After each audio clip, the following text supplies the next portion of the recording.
Arunachal Shiva,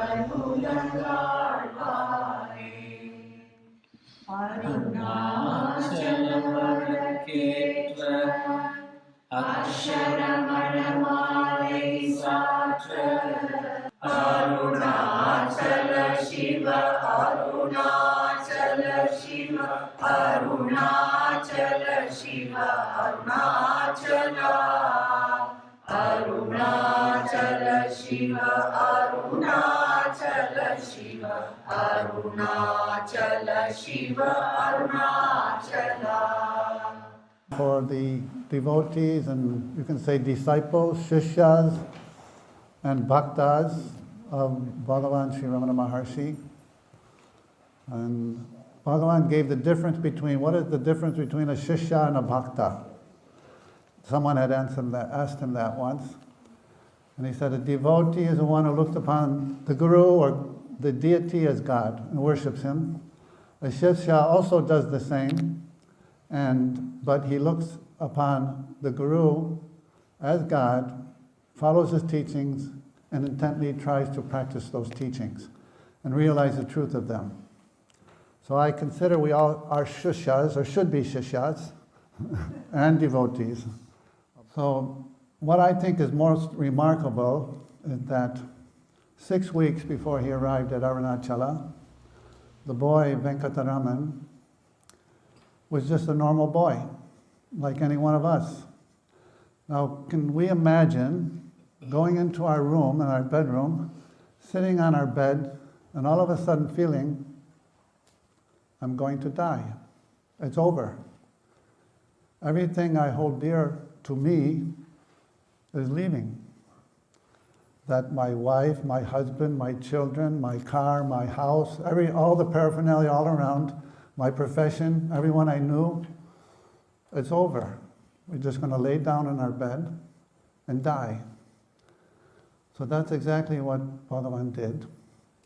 And when he laid down, he said, okay, I'm going to die. So what dies? The body dies. Am I the body? So he questioned that with an intensity, a one-pointed intensity, to understand what dies when the body dies. Who is it that is within the body? Or who is it that watches the body die? What is that I within the body, and where does it come from? And what is death? Who dies? I die, but what is that I? So one-pointedly and earnestly and ready to die at that moment, he held his breath. And he said, the body is dead. It'll be carried away and burnt.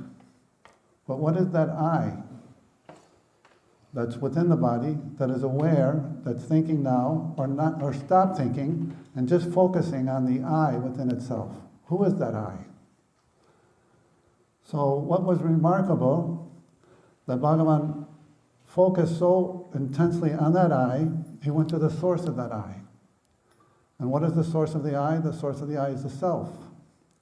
And he merged in there. He had a purpose and a meaning. It wasn't just for his generation or those who surrounded him. It was for people of our generations and generations to come.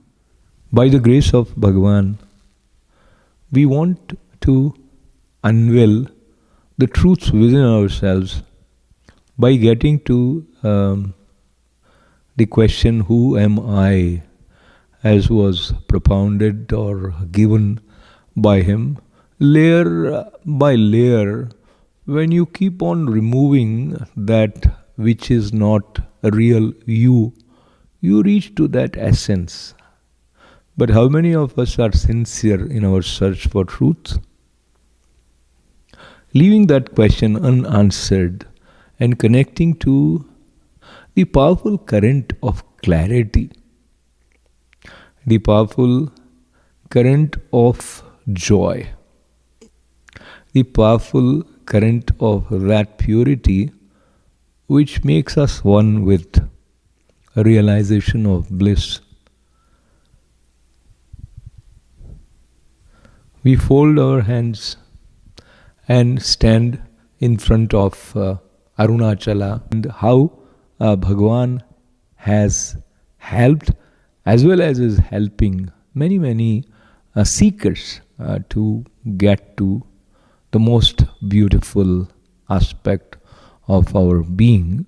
We'll find out in this series. Namaskar, I'm Ashok Vyas, and I'm sitting here at Arunachal Ashram, Jamaica, and I have the joy of sitting with Margo Martin. And Margo, I won't say much about you, yet I want to connect with a little bit of impressions that I have. You have lived in New York, you have been a part of the corporate world in certain way, and parallel to your hectic pace of life in New York, when was it that you found yourself drawn towards the call that teaching or just the presence of Bhagwan Ramana Maharishi ji? 1973. And how that happened? I already had the experience that brought me into this a short time before, and someone gave me a book by Maharishi, a book about Ramana Maharishi and the path of self-knowledge. And I read it, and I knew it was the truth because of my experience. And so I knew that this was the guru, because he was perfect. He had gone all the way, A person can only take you as far as they've gone, and there are many teachers at different levels, but he's at the pinnacle, So... what you said is very profound. It also tells us that you were already on your path of, or your quest was already activated within, so you could differentiate who has reached where, etc. Going back to the book, The Path of Self-Knowledge, and here was a young Margo. I mean, you still are young, but that differently young. And you had your commitments for deadlines, and how was that ambience overlapping with this understanding of the path of self-knowledge? I was never very ambitious in a worldly way, so I did whatever came along. So it didn't interfere. It doesn't have to interfere, because a life of activity is not the opposite of a life of contemplation. You can do both at the same time. That's what Bhagavan said. That's what Bhagavan Ramana Maharishi said. And so no one was supposed to give up their work or, drop everything and go to the forest necessarily. He said if that was going to happen, it would happen. If not, not. There's nothing we could do about it because it was all predestined, So I felt it was predestined for me to find him and find this source of what I had experienced, So it's very interesting. It's almost 5 decades ago that you came in contact, I would say, to this consciousness which we refer to as Bhagwan Ramana Maharishi ji, and having some idea about the principles is one thing, and that kind of fires up your desire to learn more about the being who is the source for this knowledge. So how that desire to learn more about Bhagwan found its desired details, if I use the word details, in terms of where he lived. And if I jump and add another question, when it happened that you went to Arunachala for the first time? When did that happen? I'm not very good at decades and years. It was in the early 80s, I think. Yeah, it was around 1979, 80, something like that, in the winter.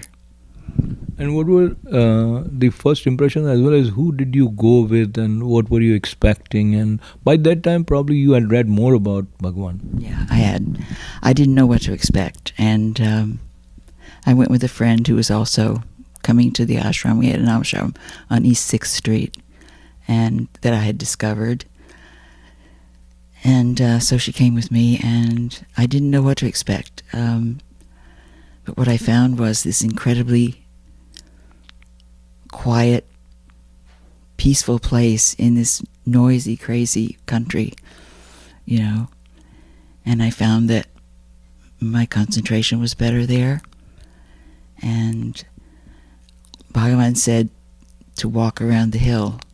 And back then, you could actually walk around without seeing houses and things. Now it's all grown up, you know. The little town has embraced it, sort of. It doesn't make any difference to the inside of the ashram. The inside is exactly the same, but the outside has now become very different outside the walls. And we would walk around Arunachal together almost every day.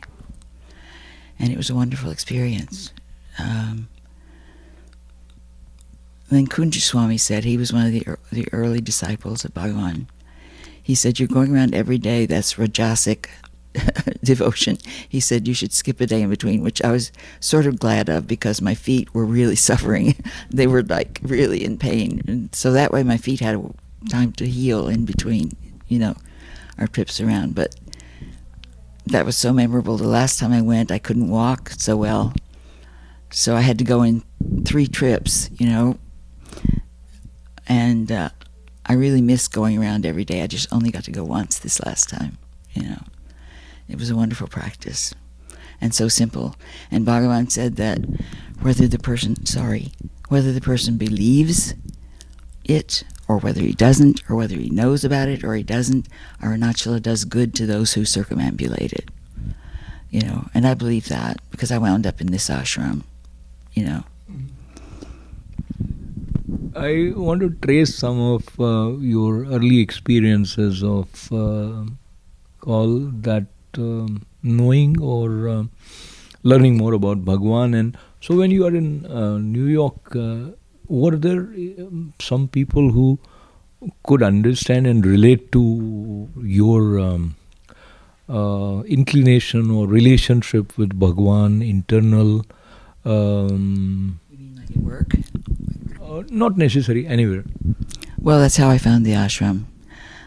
Somebody from the Integral Yoga Institute, who was a friend of mine, said, you know, there's an ashram devoted to this guy on East 6th Street. And so I went. I put it off because it was a very private thing to me, and I wasn't sure I wanted to go into a big place with lots of people, and, you know. And it was this teeny tiny place with this one gentleman sitting in there chanting to the top of his lungs, you know. And the people around there just became like my family, you know. Who was that person? Arunachala Bhakta Bhagavat.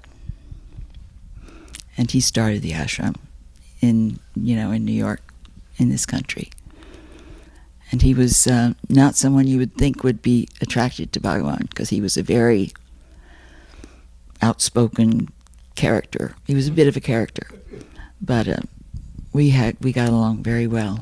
And I really felt I was blessed to have found the ashram.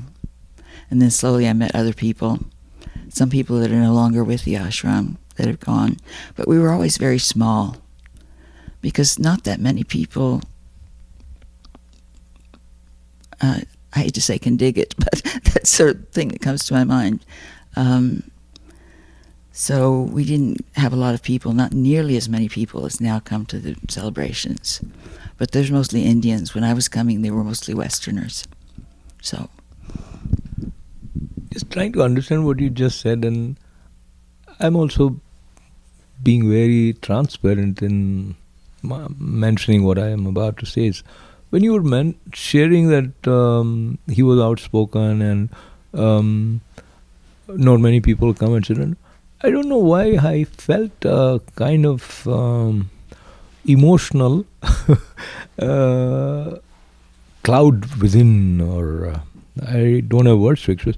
but I felt there was a special beauty of grace which was enveloping you, which still has been with you all along.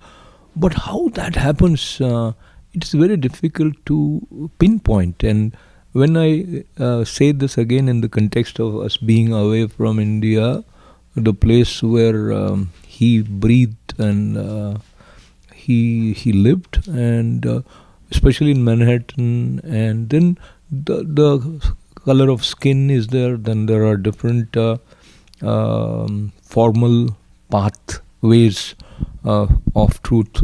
I'm referring to like Christianity and other, and so the way you are expressing, it instantly takes you away from all the apparent structured boundaries which we have started imbibing in, and we have started considering them as a solid thing around us.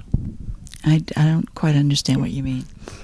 Well, let me say it again with brief, in a brief ways. See, the way you described your being a part of this group, and I was reminded that this is Manhattan, and then when we talk about Bhagavan, we are instantly going beyond the demarcations of coming from different religions or having different appearance. So that part. Yeah. Yeah, it's true. But still, the quest, not many people understand it unless they've had some sort of experience, you know. So the only people that I could really share with was the people in the ashram, you know, and we're still good friends, most of us. So that's nice.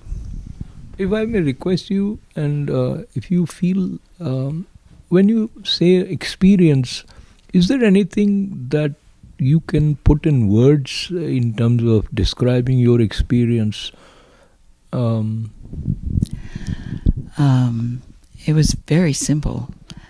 I experienced that there were not two. I experienced Advaita. I experienced myself,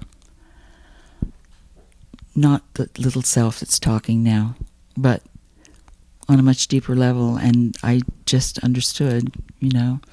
And for a while I was blissed out, you know. But yeah, just, that's all. And thank you. Another thing, many times our mind is in the habit of having dialogue. Either we are talking to ourselves or... But when you have some special experience of the presence, then you probably you find yourself communicating with that presence in that form. Was there any and out in when in another context people look at that as miraculous thing, or they look at I mean, let's say Bhagavan told me this or something like that. But so I hope I'm able to convey what I'm trying to say. Did you feel, whether in New York or while you were in at Arunachala, that you were getting some sort of suggestions from Bhagavan, or there was some sort of a dialogue which you could recollect after? Dialogue. I didn't experience a dialogue. So what was different while you were at Arunachala in terms of your experience that you can sort of give words to? My concentration was much stronger. It wasn't all good. I mean, sometimes when you're around somebody or something that brings up, a lot of things come out that are, you know, difficult. So that also happened. It wasn't all roses and sunshine, but yeah, just the difference in the way I could concentrate. So when those were initial days in 70s and 80s, and if there was a need for you to tell somebody about Bhagavan, was it easy for you to describe who you are referring to? I mean, just introducing without. How would you say who is he? Well, I wouldn't say it to anybody that wasn't already. I mean, I tried when I started out to tell people, and worldly people don't understand. You might as well forget it. So, yeah. What did you ask me? Yeah, who is Bhagavan Ramana Maharishi ji? If somebody expresses their desire to learn about him from you, I think now it might be different, or at that time, how was it? I would give them a book. I don't talk much. I would give them, Who Am I, or Words of Grace, and maybe the Arthur Osborne book that I read first, to give them a feel for it, And now let's talk a little bit about your meeting Dennis, and then now not just supporting, becoming a part of this Arunachal Ashram in a very profound and significant way. How has been this side of your life?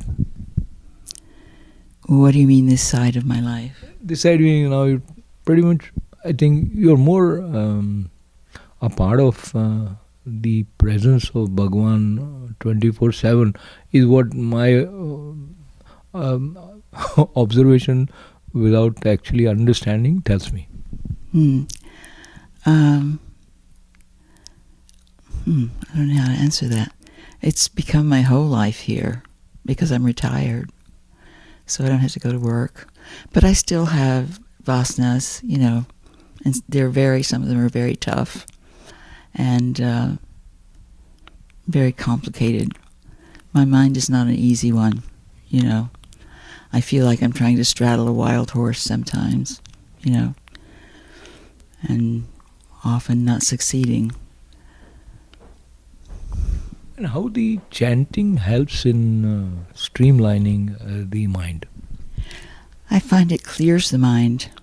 If you've got a lot of stuff going on and you sit down, like for instance, it's easier to meditate in the morning because you haven't had a lot of things happen to you. You don't have a lot of stuff. Harder in the evening.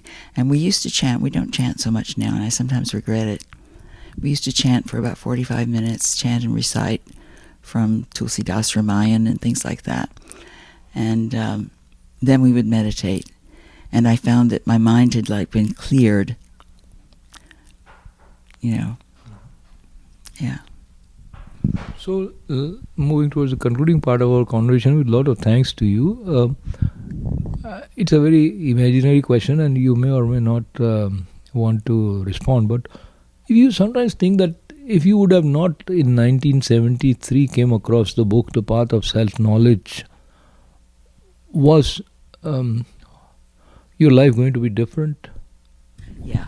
My life changed from the time that I had the first experience. Yeah, it was very different. Everything reverses, your understanding of the world, everything reverses. Yeah, very different. And now talking about Margo, Martin, from the point of view of her family members, were they accepting of this new sort of, for them, a little bit strange understanding evolving in you? They're far away, so I only talk to them on the phone. I can see my brother now that I saw my brother for a while after my mother passed and the parents were gone. I think they approved, if it was making me happy, but I don't think they understood.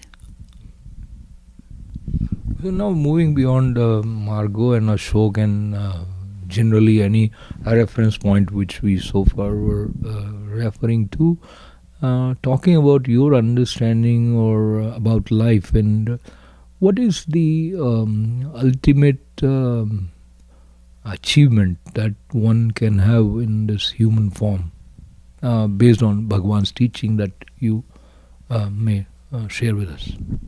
To be free. I always wanted to be free, even before I knew. I always felt constrained by society, by my own personality. I always felt under some kind of constraint. And one wants to be free of all those constraints, free of all those, not that they go away, but that they no longer bother you. You know, the world doesn't change, except as it changes, you change it in your own mind because of your understanding of it. And then it no longer hog-ties you, as it were. What prevents us from being free?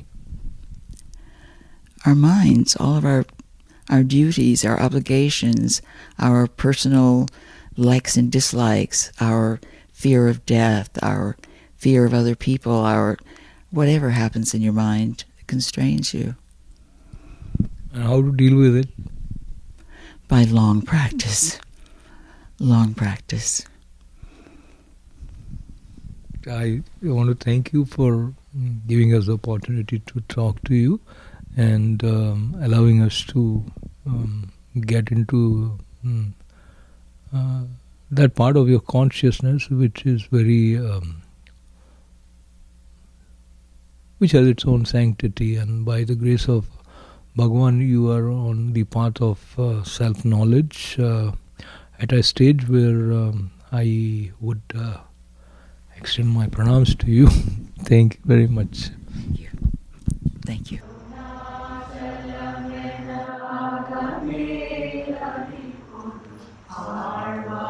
Shiva